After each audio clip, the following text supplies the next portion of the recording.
Here's what we know about Ryan Wesley Routh, the 58-year-old suspect who attempted to assassinate former President Donald Trump.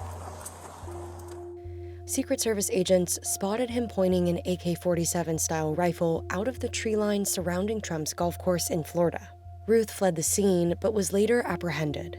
But this isn't the first time that authorities are hearing about Routh. At least 2 years before the incident, a nurse who met Routh while volunteering in Ukraine warned the U.S. Border Patrol and the FBI that he was dangerous and potentially violent. I believe Ryan Routh was a ticking time bomb, and I believe he was a threat to national security, and that's why I wanted them to remember his name. Routh studied mechanical engineering at North Carolina Agricultural and Technical State University, according to his LinkedIn profile. Routh later relocated from North Carolina to Hawaii, where he built one-room shelters. But when Russia invaded Ukraine in 2022, he traveled overseas in an attempt to recruit foreign fighters to defend the country.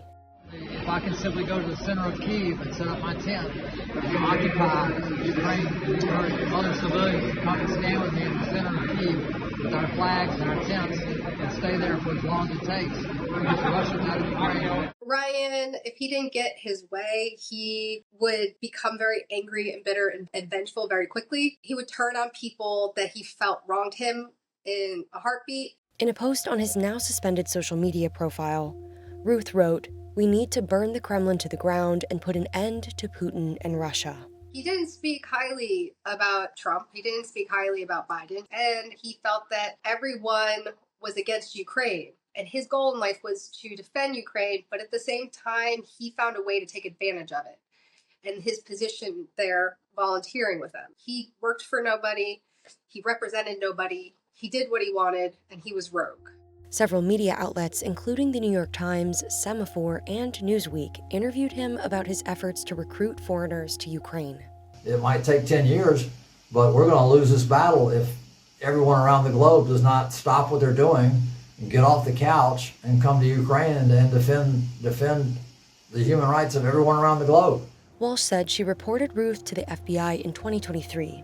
Then, after the attempt on Trump's life, Walsh said she called the FBI again and reported her concerns. The FBI and Customs and Border Protection did not immediately respond to the Journal's request for comment. Routh has a long history of misdemeanor and felony charges, North Carolina records show. The subject was charged and convicted in North Carolina for possession of a weapon of mass destruction.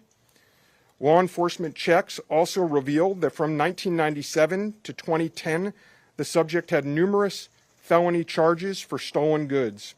Federal data show Routh donated to Democratic candidates in the past, including former Representative Beto O'Rourke and Andrew Yang. Officials have said the investigation is in the early stages and have found no evidence that Routh had accomplices.